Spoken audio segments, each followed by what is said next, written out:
Vietnam, Cambodia, the list goes on and on. If they want me there, I'm in. I won't say no.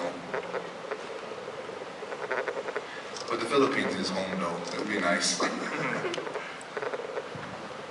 can you just give them a quick idea about the growth of Asian MMA since you had your first fight in the Philippines and you've kind of witnessed the entire growth? You know, the growth of MMA in Asia, not just the Philippines, but all of Asia, it's exploding faster than you can throw money at it.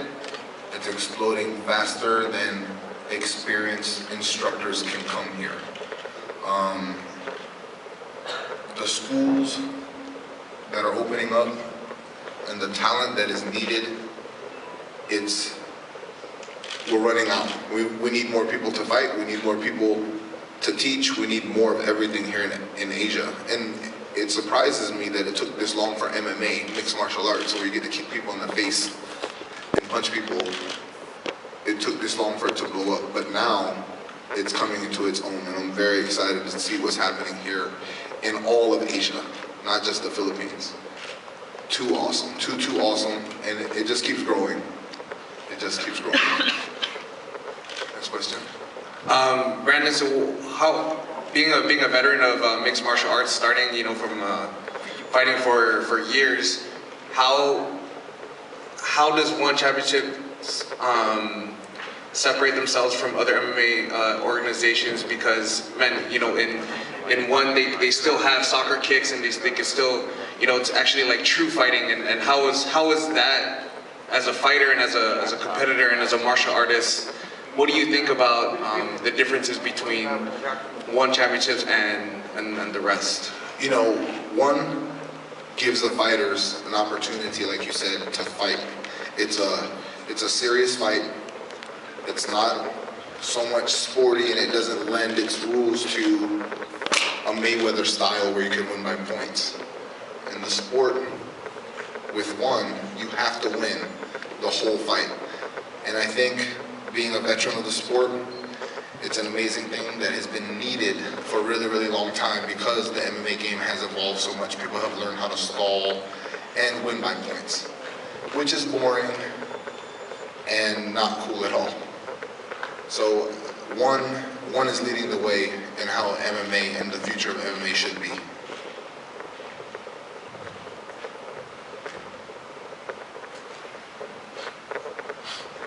Brandon, in our last interview, I remember that you were telling us that you were interested in setting up camp here.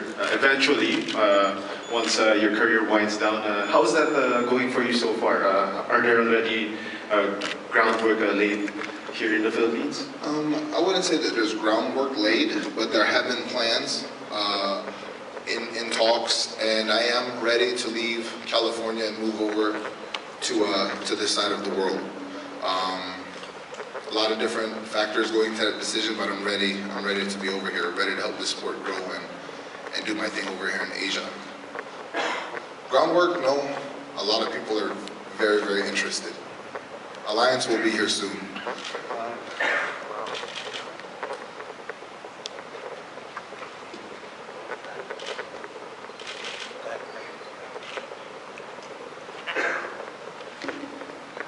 Brandon, question. Are there other fighters you're looking forward to being matched with, and why? I'm looking forward to be matched with every single fighter in the whole world from every organization. I look forward to kicking all of them in the face. That's why. So will you also bring some other fighters here in the future for your upcoming camp? That's something we're working on right now. If I'm doing camp, not at home at Alliance, I'm gonna have to be bringing fighters out. And a lot of the guys are ready to start coming. A lot of them ready to travel, a lot of them ready to train. So you're gonna see a lot more talent in Asia as a whole, just because myself and other fighters are up and coming and veterans of the sport. We need talent to come here and help us along. Brandon, as a veteran in the sport, where would you say, and to your fans, where you at in your career as far as a competitor and a fighter? We had a conversation about, you know, the grind early on when you're young and you're learning, and then, you know, coming in. But like now, where are you at mentally, spiritually, and physically as a fighter? You know, as being a veteran of the sport, seeing the comings, the goings, the goings-ons, the insides and outs of MMA, me personally, I'm not at the bottom part of my career. I think that I'm just now starting to peak. I'm finding myself. I'm learning how to train smarter. I'm learning how to eat better. I'm learning how to take better care of my body when I'm training. I'm learning how to train with my partners for their individual special skill set. And I'm learning that it's MMA. I don't have to just stand in front of somebody and bang it out. If you get too close to me, I'm going to try to throw you on your neck. When we hit the ground, I'm going to punch you in the face, stand up, and kick you in the nose.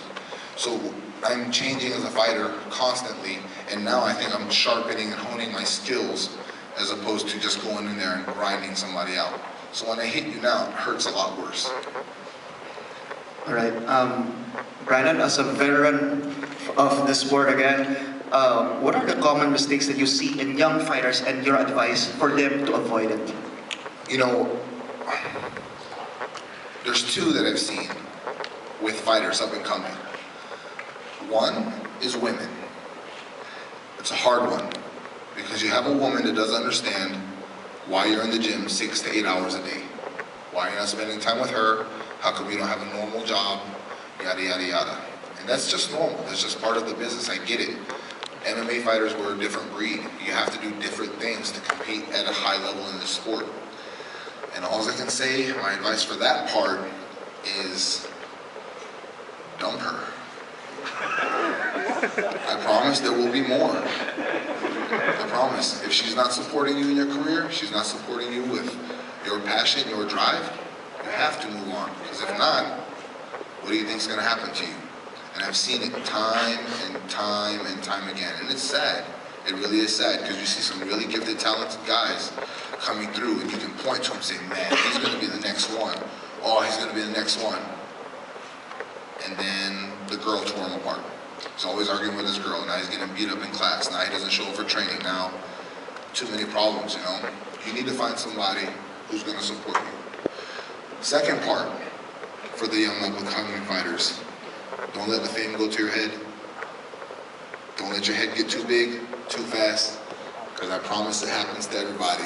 It's happened to me, it's happened to coaches, it's happened to my teammates. As long as you can keep yourself level, or if your head does get big, you can pop it and come back down to life, down to everyone's level, you'll be just fine. So those for sure are my two advice incentives for young up-and-coming MMA fighters. With regard to relationship, are you speaking of your own experience? Yes. I'm no longer married. I am divorced as of right before my last fight. So yes. Wow. Cool. Good question. He has the guts, right? Cool good age. All right. Hey Brandon. What's that? Having seen some of the local fighters, can you give us your thoughts on any of them that you like, that you think will be, pretty successful? I think, as far as local Filipino talent, yeah, I think that we have a plethora of amazing, talented, heartful fighters. When I say heartful, heart is one of those things that you cannot teach. You either fight or you run. You either hit back when you get hit or you cower and pull guard. I haven't met one Filipino fighter who doesn't hit back right away. So we have almost everything that we need here in the Philippines, except for our wrestling and except for our Brazilian Jiu-Jitsu, high level stuff. Aside from those two things, along with maybe some cage work, we have a lot of talent here. We just don't have enough coaching here yet, or enough experienced coaching for our fighters yet. So they're gonna have to stick through it, they're gonna have to grind, they're gonna have to travel, they're gonna have to look for sponsors to help bring people in to come teach them. I remember we had to go through it back in the States, in the mainland, probably for 8 years before we started finding talented folks to coach us. Yes, sir. Do you see a bright future in Mark Striegel in One FC? Yeah. Even in his entire MMA career. Yeah, you know, he's a good guy, solid guy, great all-around fighter, handsome and charismatic. I think he's got a great career ahead of him, very, very awesome career ahead of him. I'm looking forward to his fight. I am. Hey Brandon, just to put it in record, what does one learn when he or she indulges into this MMA industry, and obviously just to also get rid away of the stereotypes that it's all about violence, all about hurting, fighting.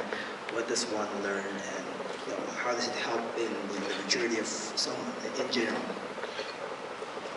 Thank you for asking that question. Nobody, out of all these damn interviews I've ever done, has ever asked me that question. What does MMA teach a fighter? What does MMA teach a person as an individual? I've seen kids, children, come to my gym. 5 years old, 6 years old, won't look you in the eye, scared to say hello, doesn't have any friends, getting bullied at school. Those same kids now, 7 years old, 8 years old, 9 years old, run up to everybody and say hello, has plenty of friends, doesn't get bullied on anymore, and now is helping other kids who have been bullied to not get bullied. And to me, man, honestly, that is the most rewarding and the greatest thing that I've seen about this sport of MMA. It teaches kids respect and confidence. And I'd say 98% of the kids, 98% of people who practice and learn this sport of MMA, I'm not talking about the bar guys who think they're tough and they watch some fights and now they're MMA fighters. I'm talking about true MMA artists. They learn respect and they learn the value of somebody's word. Like when you shake their hand and you say thank you, it means something. Does that make sense? Respect and honor, I think, is what MMA teaches everyone. It's been amazing. It's been an amazing journey watching. It's been an amazing journey watching the kids grow and fighters grow in general. Hi, Brandon. I'm your biggest fan here. Oh, thank you. Salamat, man. I meet you guys. I've seen you fight Frank Mir, and that gives me chill. That's why I got into sport. My question is are you gonna fight for a championship this year? I hope so. I really, really hope so. You know, I haven't heard from one yet, but as soon as I do, I promise I will let the rest of the world know. I hope so. Thank you very much. Thank you for being a fan. Thank you for watching, man. I appreciate it. Maraming salamat. Thank you. Guys, time for one more question. One more? We have? We gotta wind it up. Everybody wants to ask questions. One more question. Aside from Striegel, who do you think among the rising MMA stars that you think will have a brighter future ahead? Even in other leagues, even in... You know, that's a hard question to answer. Because you're asking what fighters do I think have it? There's a lot of fighters that have it, but how many fighters have a follow-through, have a plan to go to the top, you know? Are they with that girl that's supporting them, or the guy? So, you know, I don't judge anybody. Do they have the support system? Because if you don't have the support system, you're not gonna make it. Let me tell you what it's like to be an MMA fighter, not just in the Philippines, but around the world. You're gonna be broke, you're gonna have bad credit, you're gonna sleep on somebody's couch, and you're gonna need somebody to feed you. And if you don't have that, you're not gonna make it in this sport. Every single MMA fighter that's made it probably went through something exactly like that. Experience. Hey, Brandon, man, I know everyone here has questions, but where can we keep in track with what Brandon Vera is doing? Do you guys have any social media? Are you on Facebook or Instagram, or just where will we follow you? Follow me at Facebook / Brandon Vera MMA, Instagram Brandon the Truth Vera, and on Twitter at Verified. And I'm on there all the time, all day long. Thanks, guys. Thank you. All right. Salamat.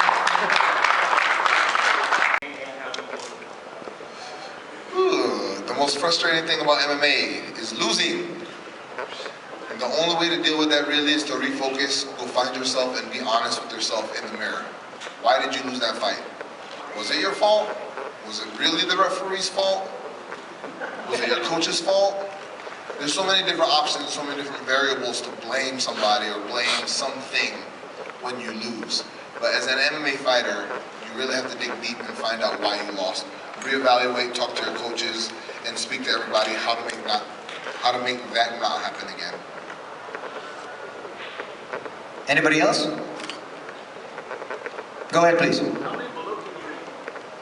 When I was younger, I could probably eat like 5. Now, 0. I'm not a fan, not anymore. I used to be, I used to eat it a lot, and then I just stopped. Too much cholesterol. Good answer. Too much cholesterol. Anybody else? Well, a while ago, a couple of our friends from the media were asking, you know, obviously, a lot of the Filipino fighters do need to get a little bit more well-rounded, and obviously you've got a well-rounded game. How much can you actually try to contribute to their development? You know, that's an awesome question, and everybody's been asking, when would I be ready to help and start contributing to the Filipino community for MMA, and I'm not ready yet. You know, as a fighter, as an MMA fighter, you have to be greedy with your time. You have to be selfish. It's all about you and your training. If I have to split that up and I have to start coaching over here, coaching over there, teaching this, taking that, I'm taking away from time that I have to train. And I would say in about 3 to 4 years, I'd be ready to start giving back and actually teaching and coaching. But not yet. I still got too many things left to do. And of course, everybody still wants to make sure that they do see you. Can we tone that down a little bit? There we go. Okay, anybody else? Please. Hey, Brandon, what are your thoughts on Bill Davis signing with Bellator, your teammate in Alliance? I think it's an amazing thing. And I think much sooner than later, you're going to see a power paradigm shift of one company who thought they were running things to all of a sudden a bunch of companies owning a bunch of amazing fighters because of the lack of respect that's given to fighters. Definitely not something that you have to worry about here at One. So it's not just Phil. There's a lot of other fighters on the block. There's a lot of other guys renegotiating and figuring out where they want to go. This job, we bleed. We break stuff. We have to repair stuff with metal. We have to use cadaver ligaments. Some of them are suffering brain damage. So if a company's not willing to treat the fighters right anymore, there's plenty of other places out there that will. And I think you're gonna see a lot more in the headlines sooner than later. I'm happy for him, I'm super happy for him. And just to let you know, Phil Davis, my teammate, was actually the one who helped me make the decision to come over here to One. So it was a big deal, super big deal. Anybody else? We have time for 2 more questions, and then I believe some of you guys want to have your pictures taken with Brandon, so we'll give you some time for that as well. Go ahead, please.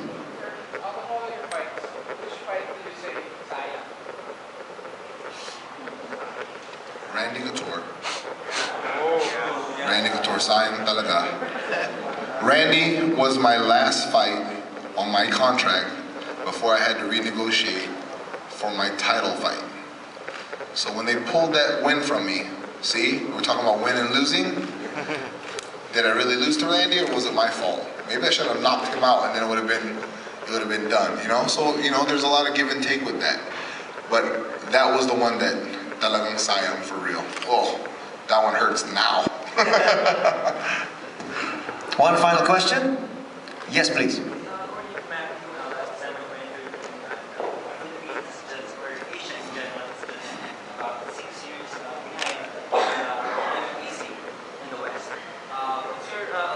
Estimate or opinion with that, considering that you've already seen the MMA scene here in Asia? I would say that the MMA scene here in Asia is still about 3 years behind. The only reason why is because there's no cage work, no wrestling coaches, and no ground guys. When I say ground guys, I'm not talking about jiu-jitsu, not sport jiu-jitsu. MMA and jiu-jitsu, Brazilian jiu-jitsu, no-gi jiu-jitsu is 2 totally different things, especially here at One. You're not gonna pull guard and hold somebody down and hope they don't kick you in the face, you know? You need to make sure that you're working your groundwork and you know how to get back up when it's time to get back up on the cage. About 3 more years, I say about 3 more years. There's gonna be a huge influx of coaches, fighters who are retiring, people who wanna come to the Philippines and spread the love, spread the knowledge. And I think the Filipino, as a country, Philippines, and as a people, the fighter ranks will shoot to the top super fast in about 3 to 4 years. Okay, that is about us. Go ahead, please. One more. How do we stay updated with Brandon the Truth Vera? Good question again, Frank. If you want to stay updated with me, make sure you hit me up on Facebook, /Brandon Vera MMA. On Twitter, it's @verified, VERAFIED, and my favorite is Instagram, Brandon the Truth Vera. I post stuff there all the time. All the time. And if you don't have tickets yet, I'm giving away 2 tickets, courtesy of 1. Okay, so we're gonna have the photo opportunity first. Well, how do we do it? We want to have people coming up from